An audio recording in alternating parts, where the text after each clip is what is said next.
It's the Worldwide Sports Radio Network. What's God? What's God? What's God? What's God? What's God? What's God? What's God? What's God? What's God? These guys know sports. Yeah. These guys know sports. These guys know.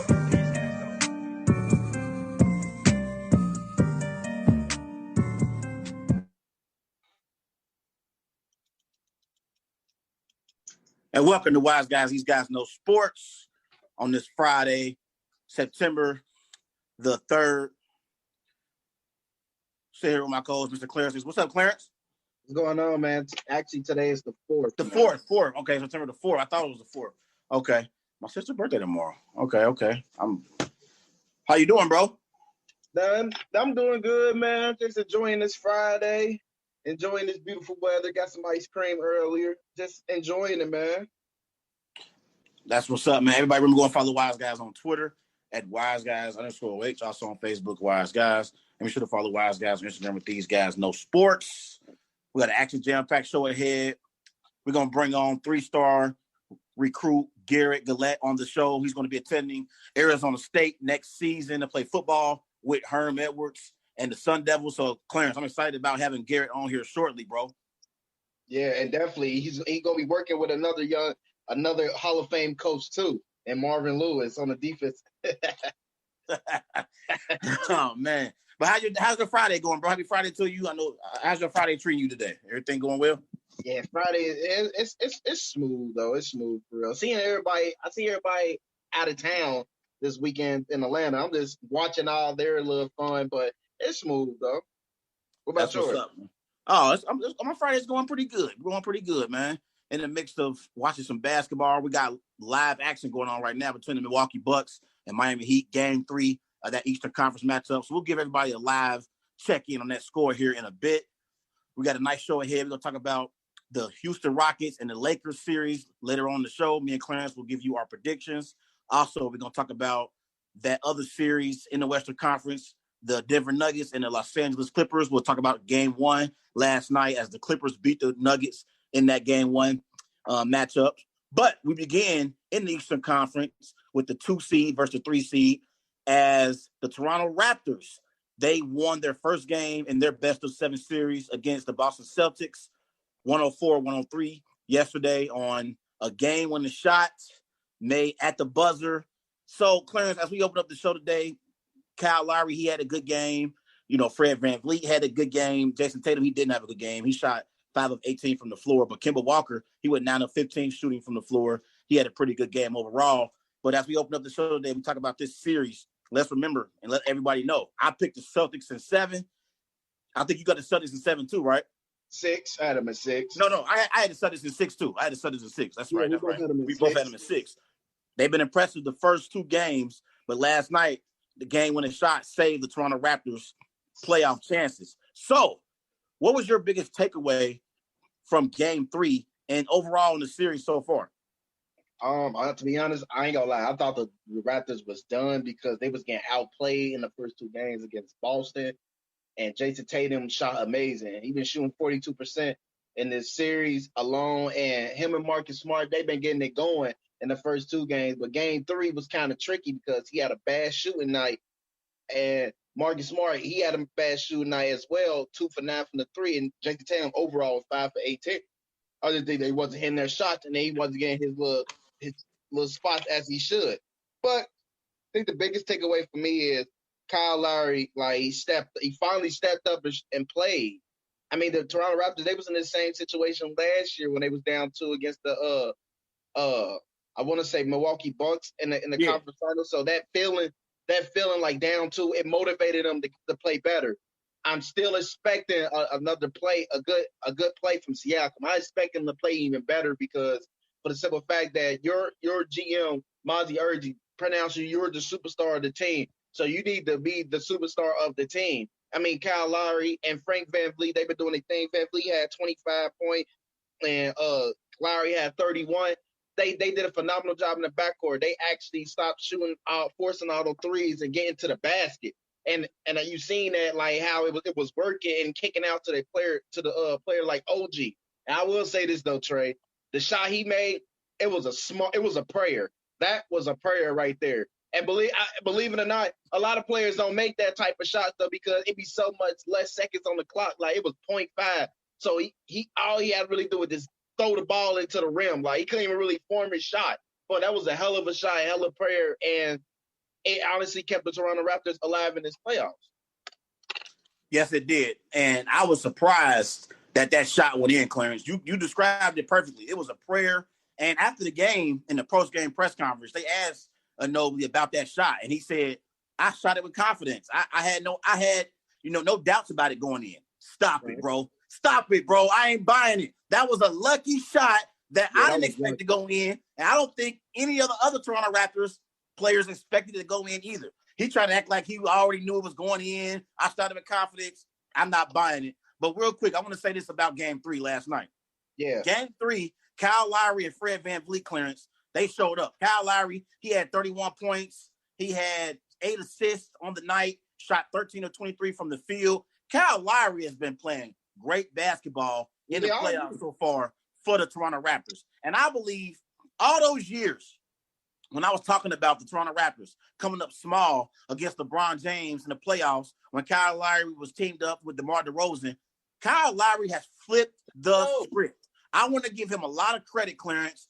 The floor general for the Toronto Raptors, to me, he's the heart and soul of the team. He has done a hell of a job the last 2 postseasons playing well. Last year, even though Kawhi Leonard was by far the best player on the Toronto Raptors championship team, Kyle Lowry was the heart and soul of the team. We always talk about Pascal Siakam. He was the most improved player last year. And we always talk about him being the co-star to Kawhi Leonard. I believe we got to start giving Kyle Lowry some credit too, because he's played well in the playoffs. Yesterday also, Fred VanVleet, he actually played well. He had 25 points and 6 assists, shot 9 of 22 from the floor, but he went, 5 of 13 from three-point range. So he hit 5 big-time three-point shots. And overall, the issue with the Toronto Raptors is Pascal Siakam. Pascal Siakam hasn't really been playing well so far in this second-round matchup, Clarence. Last night, he only had 16 points. He was 6 of 15 shooting from the floor. So he's struggling to get his own shot and lead this team like a number one option. That's the biggest issue right now I got with the Toronto Raptors. Siakam's not proving that he could be a number one option on a legitimate playoff contending team. But overall, last night, I think the Raptors got lucky. I think the Boston Celtics are still the better team, and I think they ultimately will win this series, whether it be in 6 or 7 games. But I don't even think it's going to get that far. I think it'll go 6 games at the most. I think Anunoby's shot last night was a lucky shot, but if I'm the Boston Celtics and Brad Stevens, I still feel pretty good about where I'm at in this best of 7 series right now. And the good thing that you said that, and don't get me wrong, Anunoby's been shooting well in this series. He been shooting over 50% from the 3-point range, and he's been knocking his shots down. And believe it or not, it seemed like a practice shot to him because I've been seeing him in the pregame working on that type of shot. Like I seen him working on it, but I still say, that was a lucky shot. That was a big lucky shot that he shot up, and that was a prayer. That was God coming down right there and helping him with that shot. But for this Toronto Raptors team, I expected them to play through their advantage, as they have the advantage on the big man side, and I'd expected them to play big. Like Siakam, he really excels inside the paint and post. He got a lot of post moves that he can really use, and the players that's guarding him is not capable of slowing him down. Like, I mean, if you put like Jaylen Brown, Marcus Smart, keep swapping them out, yeah, that would be a good stop. But players like Williams, Tatum, and sometimes I forgot the Boston bench, like they be rotating guarding him. He should be having a dominating in the paint because that's what he's excelled at. But what Boston's basically doing is throwing what he can give to him. They let him shoot his shot, and he's second guessing his shot. But that's the biggest problem in this Toronto series. Pascal Siakam hasn't been reliable, and he's supposed to be the number one option right there. Like, he's the main reason why they're down 2-0. Okay, 2-1. 2-1. Yeah, 2-1. Well, before game 3, they was down 2-0. They down 2-0, but he's the reason why they're in this situation right now. I believe it should have been Boston leading. It should have been series tied, or it could have been Toronto leading though, because Boston does have off games. I ain't gonna lie, Trey. Boston do have a lot of off games. They have a lot of off games because Tatum had an off game, and Kemba had an off game last game.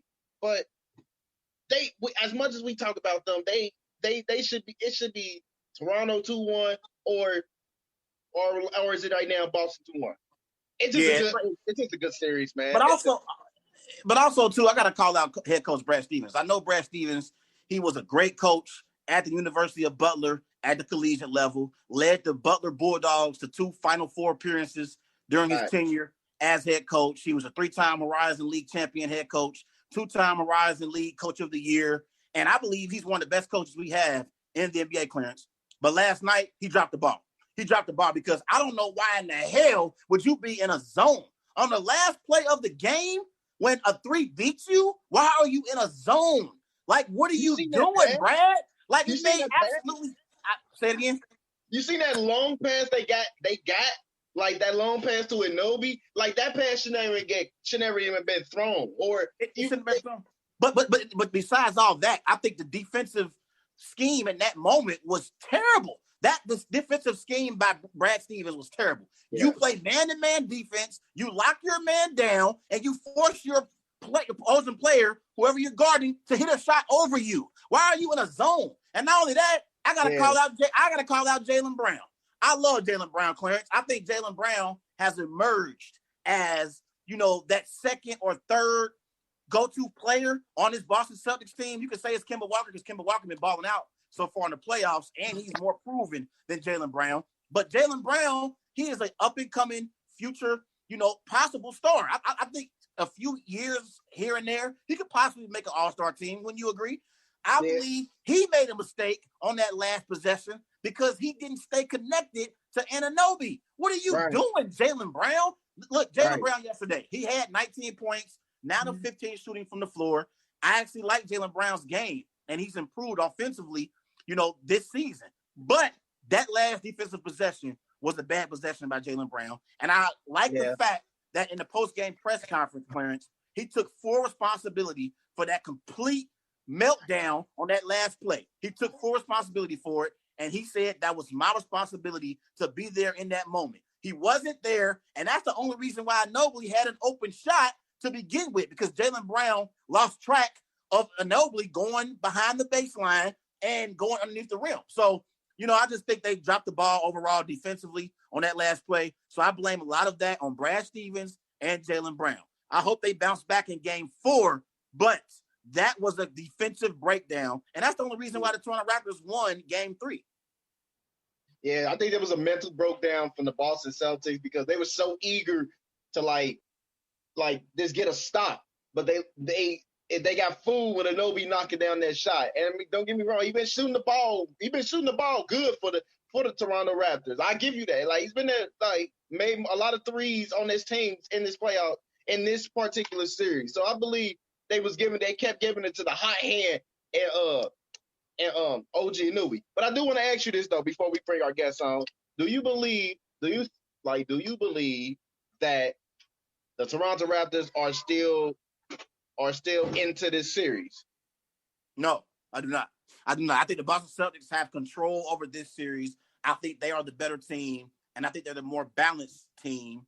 And I believe they have more players that can create their own shot. When you win a game and your best player only scores 15 points, it goes 15 of 18 from the floor, it shows you how balanced your team is scoring-wise. Jason Tatum is the best player on this Boston Celtics team. Make no mistake about it. He had an off game last night, Clarence. He only had 15 points. And again, he went 1 of 4 from three-point range. He was a -3 in his plus-minus on the floor. So he didn't play well last night. But guess what? Jaylen Brown gave you 19 points. Kemba Walker gave you 29 points in 39 minutes. And guess what?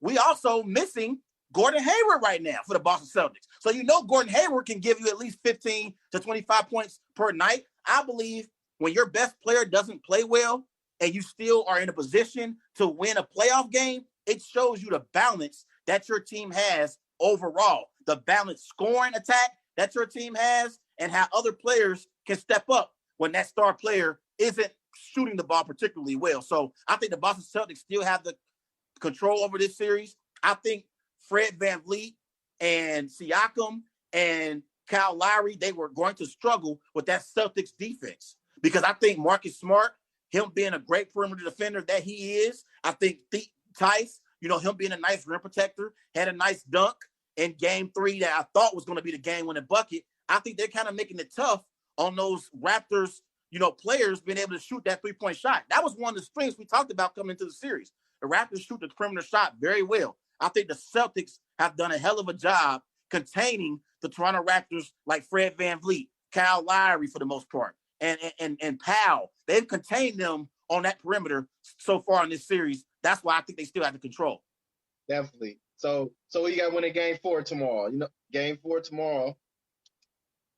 I think Boston going to win game 4. I think the Toronto Raptors lucked up winning game 3 on that prayer by Ginobili. I don't think it's going to happen in game 4. I think the Boston Celtics are going to take control of this series, and I think they're going to go up 3-1, and I think they're going to punch their ticket either in game 5 or game 6 to the Eastern Conference Finals. I like the Boston Celtics to beat the Toronto Raptors in this next matchup. I think they're the better team.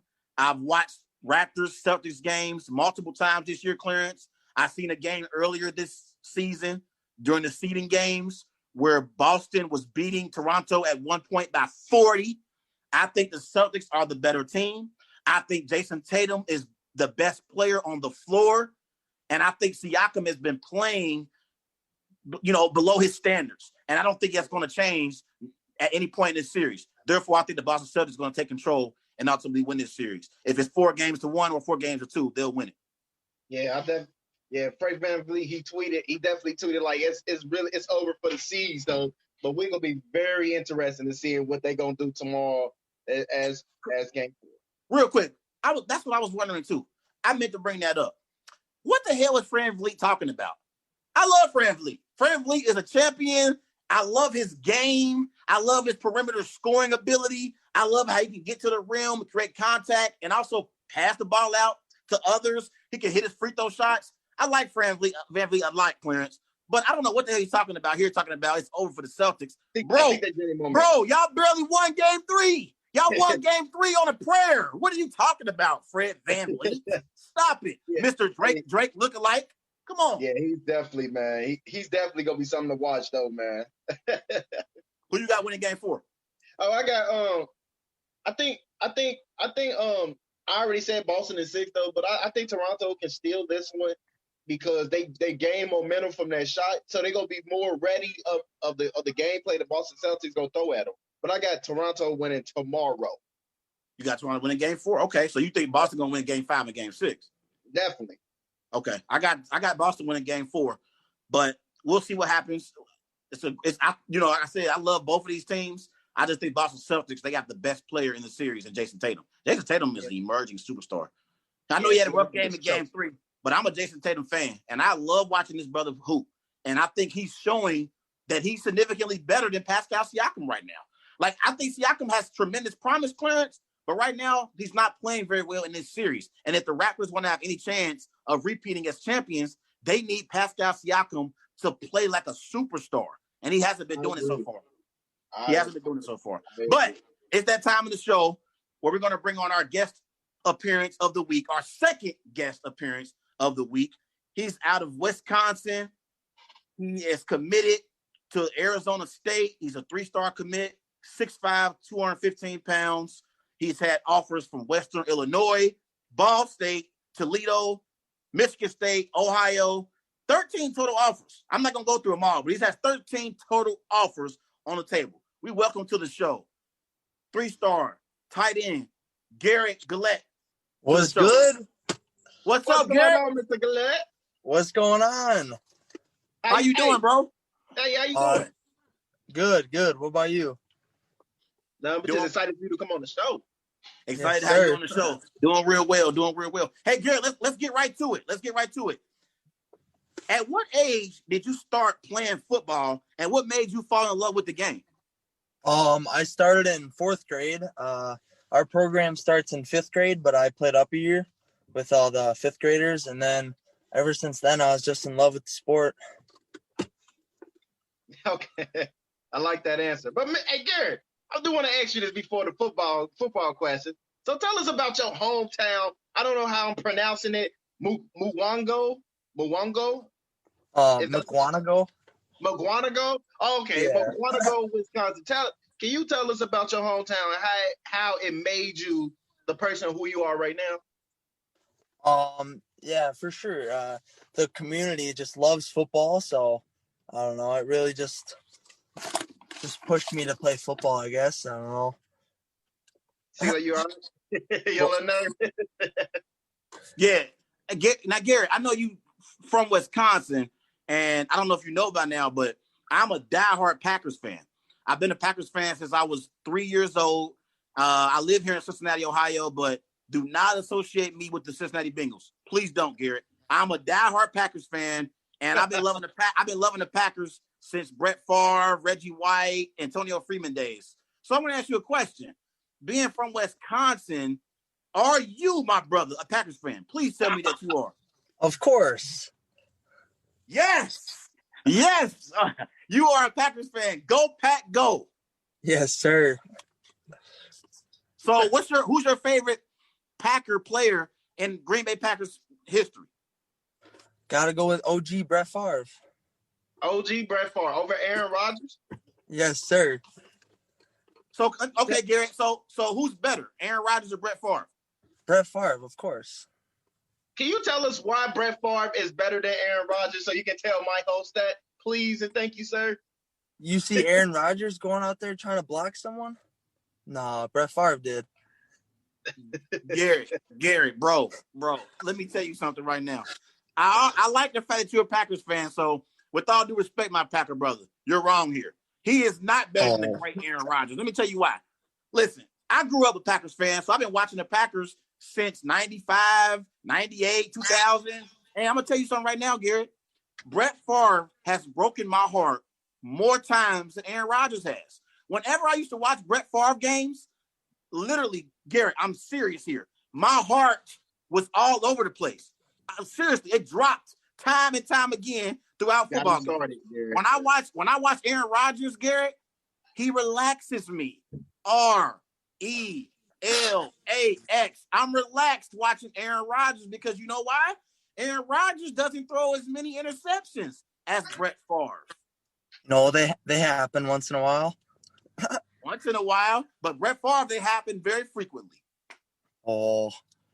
So Garrett, let me ask you this though, man. Like, what stand out to you the most when you step on that football field? Getting them TDs. Getting them TDs. Yes, sir. That's the first. That's the first thing on your mind is getting them TDs, huh? Uh-huh. So I see that you're a tight end, and do you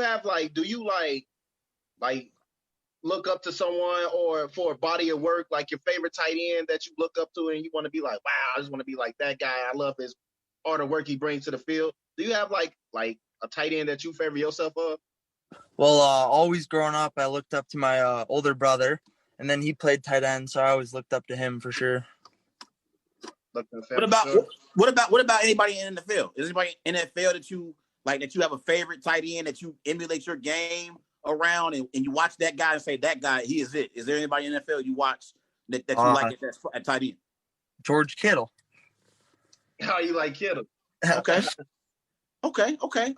Now, before we get into the tight end discussion, I want to ask you a question about other sports. Do you currently play other sports? Are you interested in the other sports besides football? Or has football has always been just your number one at your heart, at your core? Yeah, I do track, and then I play basketball too. Okay, you do track. Okay. Yeah. Basketball? What Okay. position you always playing in basketball? What position? Yeah. Oh, I got big man center. Hey, now because I seen some guys your size, man, that can carry the ball, they dribble that ball up court, play all. Yeah, not me. Not me. Now, Garrett, I know you'll be a senior this year. So, what's an improvement you want to see your team make heading into next season on the football field? Your team. Well,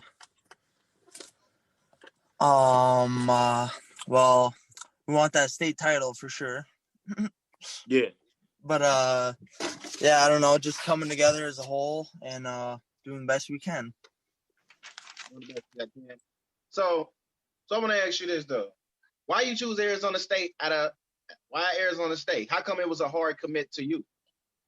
Cause like right as I got the offer, all the coaches and like all the other commits, they just came on me hard, and it just really made me feel like home right away. And then ever since then, it was just super close. I mean, but it's in Arizona, and then you all the way in Wisconsin. Like, so you're not gonna have no problems of going from state to state. You ain't gonna get homesick, are you? No. Not gonna be homesick. It seems like you're gonna be happy to get away from home. Yeah. I don't know. Garrett, what's the most exciting part about being a high school athlete? Like, how do you feel when you wake up Friday mornings, the day of a game? Like, how does you feel? Like, feel good. I don't know. Geek to play, I guess. I hope so. Yeah, I will hope so. I know how it is being in high school. I played football in high school. Now, real quick, last season, when it comes to Arizona State, they finished with an 8-5 record. They was 4-5 in the Pac-12. How do you feel about the team this year? Like the Sun Devils? Yeah, I think they'll be good for sure this year. Yeah. Okay. Go ahead, Clarence. My bad, brother. My bad. So Garrett, let me ask you this though. So you're a senior in high school. And this is actually your last year until you go off to college. Do you have any personal goals you want to accomplish? Personal goals? Make my family proud for sure. Make them proud. I mean, you did say you look up to your brother. Like, you did say you want to make them proud, and Yeah. I like that. All right, Garrett. I got one more question for you before we let you go. I know you're busy, bro. Got stuff going on. Herm Edwards is the man for the Sun Devils, and so far he has a 15-11 record as head coach for the Sun Devils, and we know about his success at the NFL level. So, how excited are you to play for head coach Herm Edwards? Oh, I'm hyped about it. I can't wait to get out there. You very hyped? Sure. Yeah. Clarence, you got any more questions? Nah, I'm actually done. I actually don't, man. Hey, Garrett, we appreciate you for coming on Wise Guys tonight on the Worldwide Sports Network.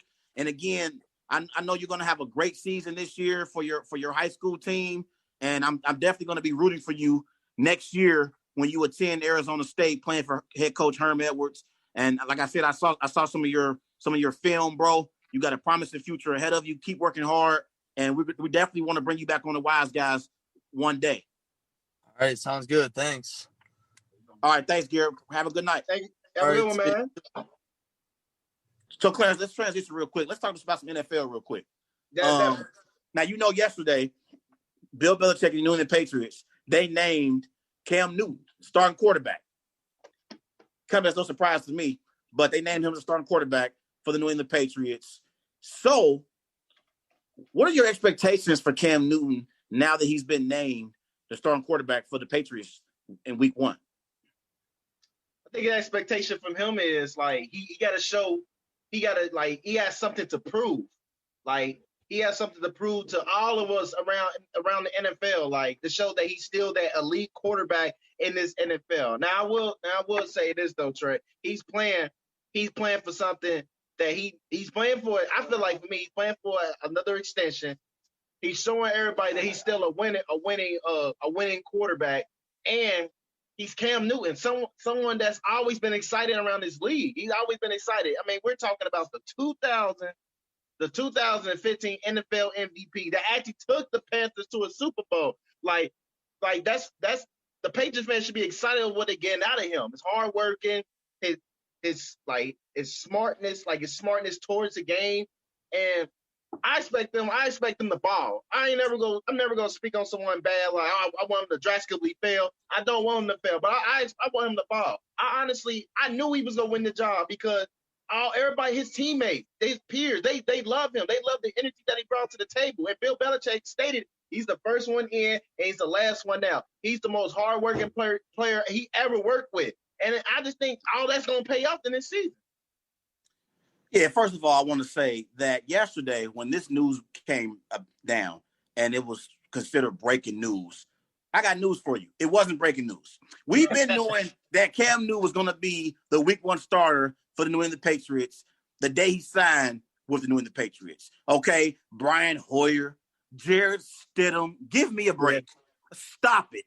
I told you from the get-go, Clarence, that Cam Newton would be the week 1 starter, and it wasn't a secret. I don't know why Bill Belichick announced it to the media like it was supposed to be some breaking news. We already knew it. But you know what? Bill Belichick didn't fool me because what he did was he tried to play mind games with the media and other teams because he wanted to pretend as if there was a quarterback competition. There was never no quarterback competition in New England. Once Cam Newton decided to sign with the New England Patriots as a free agent, we knew he was going to be the week 1 starter. It was just only a matter of when it was going to happen, not if. Now, when it comes to my expectations for Cam Newton in his week 1 matchup, they played the Miami Dolphins in week 1. It's a home game, for the New England Patriots. But we know the Miami Dolphins, they are an opponent that knows the Patriots very well. I agree. But I expect Cam Newton to play well in that week 1 matchup. And I expect Cam Newton to actually play well this season, Clarence. I think Cam Newton is going to rejuvenate his career, and I think he's going to play at an MVP level. I really, really do. I think he's going to show those doubters out there who've had their questions about whether or not he still can play. He's going to show them, not only can I still play, I can still lead a team to a possible playoff berth. I told you before the season started, and before we even started getting into our NFL talk heavy, I told you a while ago, I got the Patriots winning the AFC East because I don't believe in the other teams in the division. I like the Miami Dolphins and the culture that they're building. You know what I mean? I like the fact that they got Tua now on that roster. I think Tua has a promising future as a future franchise quarterback in the NFL. I like Tua. I think he's going to have a better career than Joe Burrow. But I don't think Tua's ready. I think Ryan Fitzpatrick is going to get the week 1 start against the Patriots. Do I think Ryan Fitzpatrick is going to lead the Miami Dolphins to the playoffs? I do not. Now, when you look at the New York Jets, I think the Jets are a mess because I don't believe in Adam Gase. I told you this before. I don't think Adam Gase really deserves to be a head coach in the NFL. When he was the coach of the Miami Dolphins, he had 1 playoff appearance, and he didn't even have a winning record as head coach of the Miami Dolphins. I don't know how the hell he even got the New York Jets football job to begin with. I don't know how he got the job. It makes no sense to me. And then when you look at the Buffalo Bills, I do like the Bills. I like Josh Allen as a quarterback. But am I going to trust Josh Allen and McDermott over Cam Newton and Bill Belichick? I think not. I'm going to trust Cam Newton, an MVP caliber quarterback, and a Super Bowl winning head coach in Bill Belichick, arguably the greatest NFL head coach in history. I'm going to trust Belichick and Cam over McDermott and Josh Allen. Therefore, my expectations for Cam Newton this year are high because I think they're going to win the AFC East. Oh, see, when you define high expectations, what do you expect in them expectations? What? MVPs, AFC North, AFC East? I think Cam Newton has an opportunity to be in the MVP conversation. Yes, I believe it. I'm not going to say he's going to win it. I'm not going to say he's going to win it because I know how great Patrick Mahomes is and Russell Wilson. But I think he's going to be a dark horse for MVP this year. And I think he's going to lead the New England Patriots to the AFC East crown. They're going to win the division this year, Clarence. I'm saying it today. Friday, September the 4th, the Patriots will win the AFC East. You can book it. Hey, I'm going to tell you this. So, if they win their division, they're going straight to the playoffs. So, you basically ain't finishing your whole statement. So, they're going to win the division, and he's going to lead them to a playoff berth. That's what you basically saying. Yes, but I don't think they're going to be a top 2 seed in the AFC. I think they'll host a home playoff game in the AFC wildcard week. I'm not saying they're going to be like a 1 or 2 seed. That's not going to happen when you got Lamar. I don't think it's going to happen because you got Lamar Jackson and the Baltimore Ravens. They're coming back. They're the reigning AFC North champions. He's the reigning NFL MVP. He's going to come back this year with a vengeance because they came up small in the AFC divisional round against the Titans. So I think Harbaugh and Lamar Jackson are going to be ready this year. I also believe Patrick Mahomes and the Chiefs, they're going to be a top 2 seed in the AFC. Therefore, I think Cam Newton and the Patriots, they'll be like a 3 or 4 seed, and they'll host a playoff game in the first round in the wild card. I like this topic that you brought up about Cam Newton starting. And I wanted to go to another team that was having quarterback battles too, if you don't mind. So earlier today, I seen Chicago are choosing Mitchell Trubisky to start week one, and I wanted to ask you, is this the best decision? Do you believe that the Chicago Bears should start Mitchell Trubisky over Nick Foles in week one? You know what? I'm probably going to surprise you here. I would say yes, and here's the reason why. This is a put up or shut up year for Mitchell Trubisky. It's time for Mitchell Trubisky to show whether or not he's worth being your future franchise quarterback. Because you got to think about it, Clarence. They chose this guy and traded up to get him over Patrick Mahomes and Deshaun Watson. Let that sink in for a second. Let's take a moment. Let's take a moment of silence for 5 seconds and think about what they did.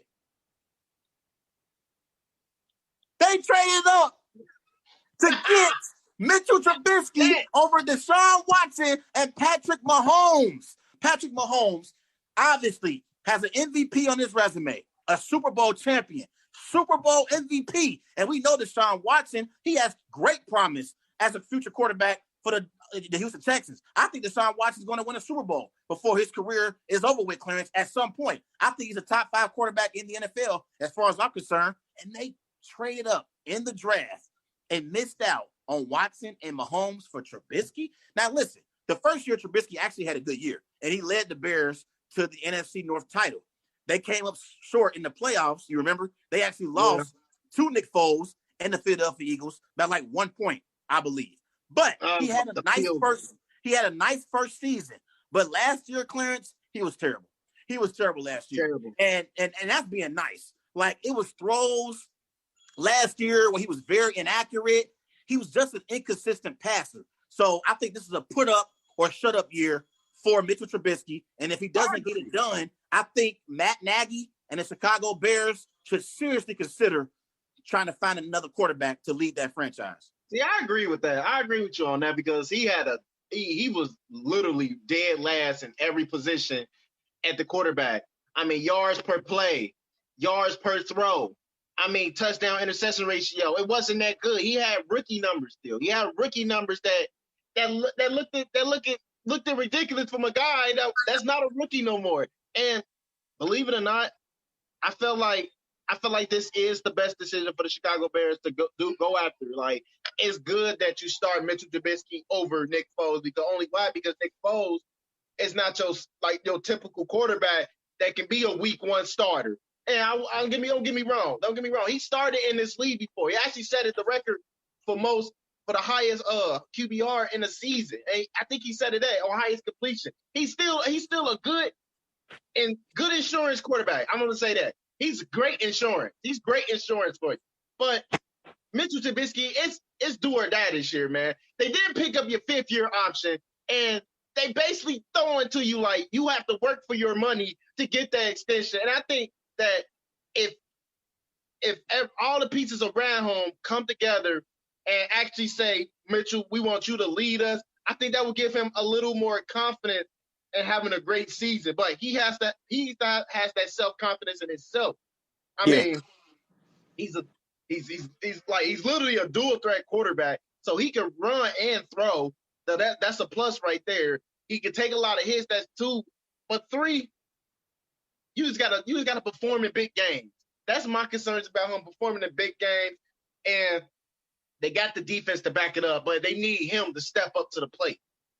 Yeah, that's one of the main issues I have with the Chicago Bears because throughout the years, the Chicago Bears, they've never had an elite quarterback.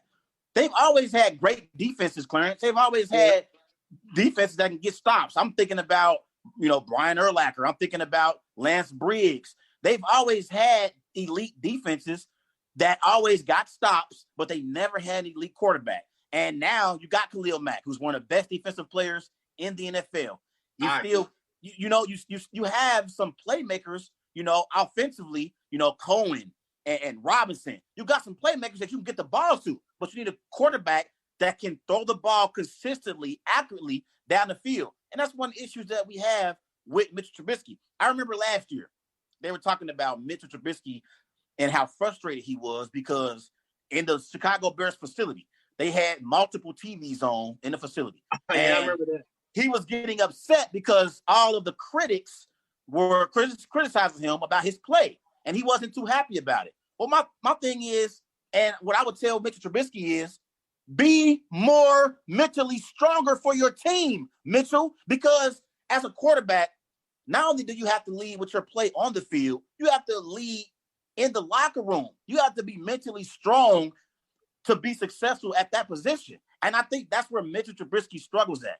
Because if you're letting the media critique you and it's shaking your confidence as a player, that means you're mentally fragile. You're not really strong enough to keep your team on the right path when adversity hits. I expect my franchise quarterback to be able to handle criticism from the media clearance. That's what it takes to be successful as a franchise quarterback. When you look at these young franchise quarterbacks in the NFL, I'm talking about Patrick Mahomes, Deshaun Watson, Lamar Jackson. What they've shown is they have an ability to weed out and kill all the noise from the outsiders and also perform well within the lines. That's what you got to be able to do. And the fact that Mitchell Trubisky was complaining about the media and TVs being on the Bears facility showed me that mentally he's fragile and he's weak. I expect him to improve on that this season if he wants to be the Bears' future franchise quarterback.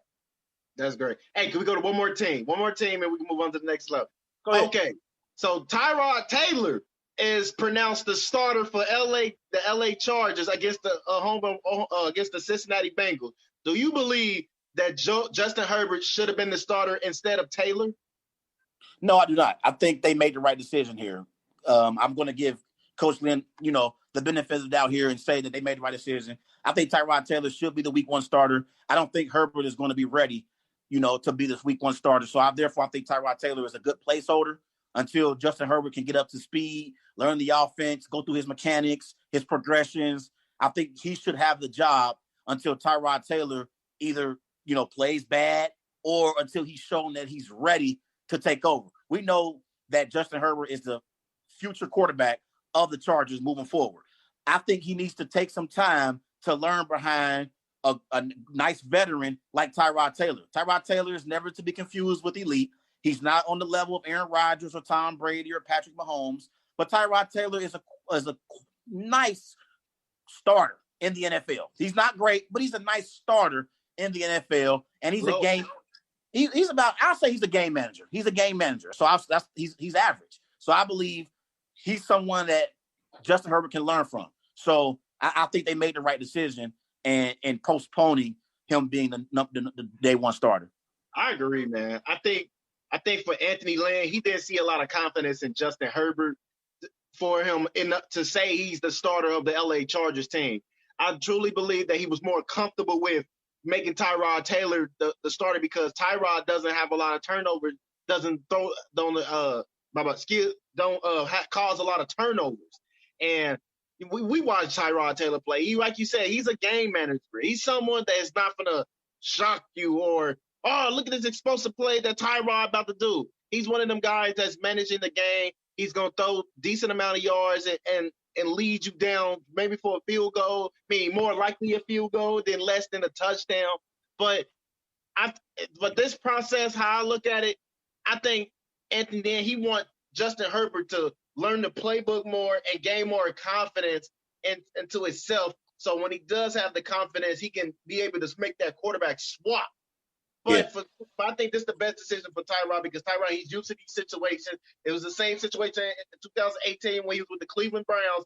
he can't even move the feet. He can't even move the ball down the chain. So I think Yeah. this is the same exact situation that he's in right now. And until Justin Herbert get that confident with himself, then we're going to see Tyrod Taylor for a few games. Yeah, and another thing, too, you got to take consideration. Anthony Lynn, he's actually in a position right now where he's coaching for his job. So he has to go with the safer choice at the quarterback position. And he can't wait on the development of Justin Herbert. By the time he waits on Justin Herbert being possibly developed, he's going to be out of a job. He has to go with the safer choice at quarterback. And obviously, Tyrod Taylor, although he's not elite, he's a game manager, and he's proven that he can manage your team and at least get your team timely wins. Again, I think when you're an NFL coach, you have to take into consideration how long do you have until the organization is going to want to move on from you. I think Anthony Lynn has to go with the safer choice here, and that's obviously Tyrod Taylor, because Tyrod Taylor may help the Chargers win a few football games here and there. They'll be able to compete in the AFC West. They're not going to win the AFC West because Patrick Mahomes and the Chiefs are in that division, but they might possibly be able to get like a 7-9, 8-8 record. And I think because of the quarterback situation, I think that Chargers organization, they'll give Anthony Lynn another opportunity to coach for future seasons to come, knowing that he doesn't have a reliable starting quarterback just yet. He doesn't have no legit quarterback yet. Give him a bit of a doubt. Man, look, I'm just saying, I'm just so excited the football NFL season is back, and we can come back with our predictions for next week, Trey. I'm excited just so excited, man. I'm excited. Everybody remember to follow Wise Guys on Twitter at WiseGuys_H, also on Facebook, Wise Guys. And be sure to follow Wise Guys on Instagram with These Guys Know Sports. All right, Clarence, let's get back to some NBA. And we know the other night the Houston Rockets beat the Oklahoma City Thunder in Game 7, and they advanced to the second round of the playoffs, where LeBron James and the Lakers are waiting for them right now as we speak. They got Game 1 tonight and here in about 10 minutes. So give me your keys to this series for the Houston Rockets and the Lakers. Who I'm going to start off with? I'm going to start off with the Rockets, man. I think for their keys to the game, I'm going to just name out 2 keys for them. One, James Harden cannot be shy away for this big moment. If he actually knocks off the Los Angeles Lakers, it will build his reputation for him to go after that championship. But I think the keys for him, another key is, can the two duo stars come together and play as a team like they did in this bubble and in the season before the pandemic started? I think you need key shots and key plays from your star players, because the players that you're building around, they gonna follow right after. And this is like the first time Russell Westbrook advanced to the playoffs since KD departure. That was 2016, and I think that gave him a boost up to do well in this series. But I'm gonna transition to the Los Angeles Lakers. I think the key is for them, take advantage of the small ball. Now, nobody can guard Anthony Davis down there in the post, and I think that they need to take advantage to that, because that's gonna hurt the Rockets team because they don't have no big. And the second one is, who's gonna be the players guarding James Harden and Russell Westbrook, because you're gonna need guard play from these two guys. You don't want to get too crazy and you want to throw Bron off, and then they come up with a secret game plan because Bron is on James Harden and he leaving Robert Covington, Eric Gordon, or Jeff Green open for the 3. My 2 key factors is take advantage of the small ball and find out who's gonna guard Russell Westbrook and James Harden. What's your keys to the series, Trey? I'm going to start off with the Houston Rockets. My first key for the Houston Rockets to have any chance to win this series, they have to hit perimeter shots at an efficient rate. You live and die by the 3, they're going to have to try and live by the 3-point shot in this series against the Lakers. It's their only chance. They have to be able to hit perimeter shots. James Harden, Russell Westbrook, Covington, PJ Tucker, Eric Gordon, they have to hit perimeter shots to have any chance of winning this series, because they don't have no player on that team that you could throw the ball to down the low post and say, give me a bucket. No one on that Rockets team can do that. That's not how they're built. Maybe Russell Westbrook can here and there, but not consistently. They have to hit perimeter shots to have any chance. The second thing they need to do to have a chance in this series, they need some great production from Eric Gordon. I think Eric Gordon has to play at a high level for the Rockets to have any of winning this series. He has to be that consistent reliable third scoring option for the Houston Rockets to have a chance. And I think he's capable of doing it. He can get to the rim and create his own shot. He can hit the perimeter shot as well. And when he gets to the free throw line, he hits his free throw shots at an efficient rate. I think Eric Gordon has to be a reliable, consistent third option behind James Harden and Russell Westbrook for the Houston Rockets to have any chance. So that's my two keys for the Rockets: hitting perimeter shots and Eric Gordon. Now let's get to the Los Angeles Lakers. The Lakers have to have a domination performance by Anthony Davis. The same way Anthony Davis dominated my Portland Trail Blazers. I expect Anthony Davis to dominate the Houston Rockets the same way, Clarence. So that's my expectations for Anthony Davis overall in this series. And also when it comes to the Lakers, I need KCP, Danny Green, Kyle Kuzma. They got to hit perimeter shots. We know what we're going to get from LeBron and Anthony Davis, but can those role players hit their perimeter shots to help the Lakers win this series? They did it against my Portland Trail Blazers as the series went along. Games 1 and 2, they didn't shoot the perimeter shot very well. But games 3, 4, and 5, KCP, Kyle Kuzma, Danny Green, they started to hit their perimeter shots. And that's why my Portland Trail Blazers are at home at this moment. So I think those are the keys for the Lakers. Anthony Davis playing big, and then KCP, Danny Green, and Kyle Kuzma hitting their perimeter shots. So I got a quick question for you.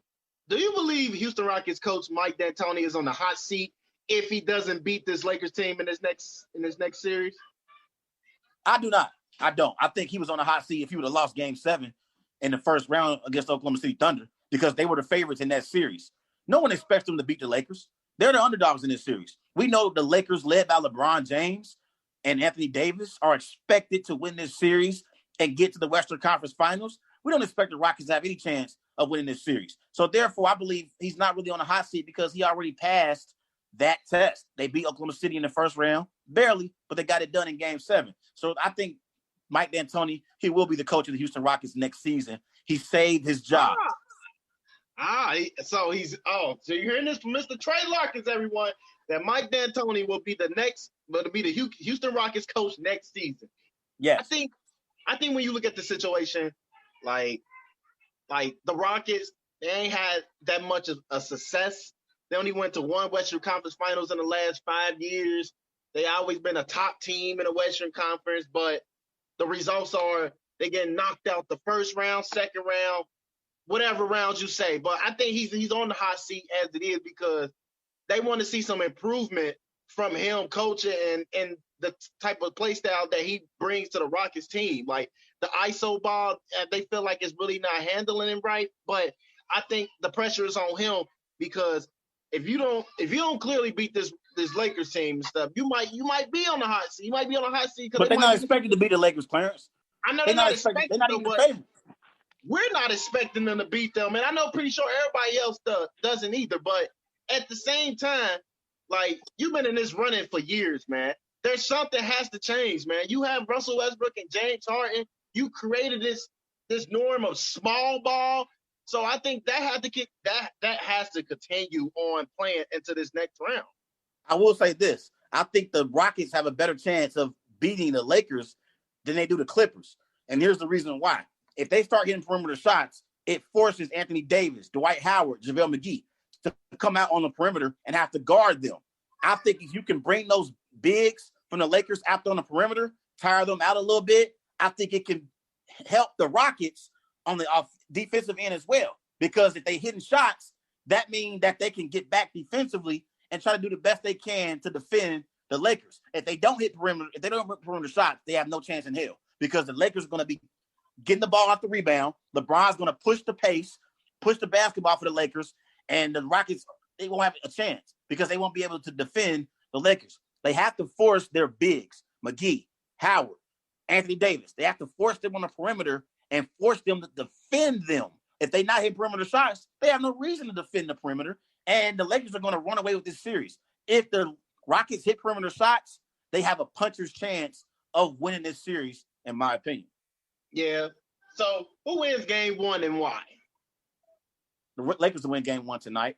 I think it's going to be closer than most people think because the Lakers, they're coming off almost a week of rest, so they might be a little bit rusty. They've been kind of relaxing a little bit because they put my Portland Trail Blazers out in 5 games in Game 5 on Saturday.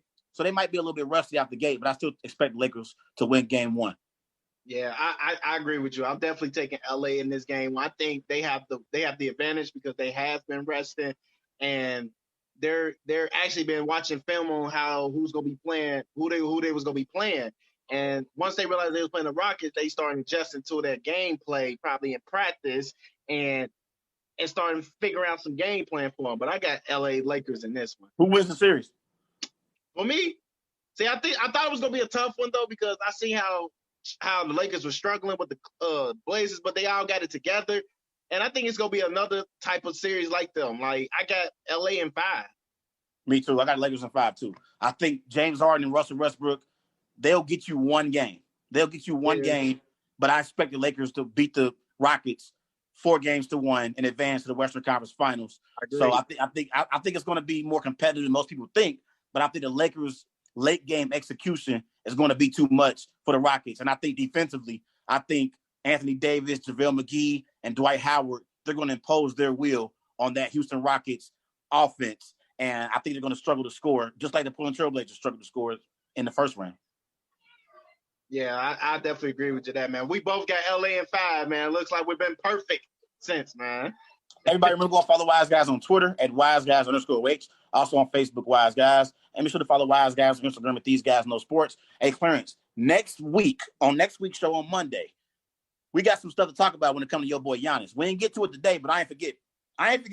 We're going to get to that. We're going to get to Giannis. Yes, we're going to get to Giannis. I don't even have a live score update, but you better pray. You better pray the Bucks are winning Game 3 right now. You better hope they win in Game 3. I don't know what the score is. We'll find out after we get off of here. But on Monday, I can't wait to see you on Monday because we're going to talk about Giannis. Maybe Giannis bounces back and plays well in Game 4. I'm not sure how he's playing tonight, but maybe, hopefully, when we come back on Monday, the series is tied 2 games apiece. I'm so happy we ain't talking about the Giannis and not Giannis situation. Woo! I know you are. Hopefully for you, we're tied at 2 games apiece on Monday when we come back to the show.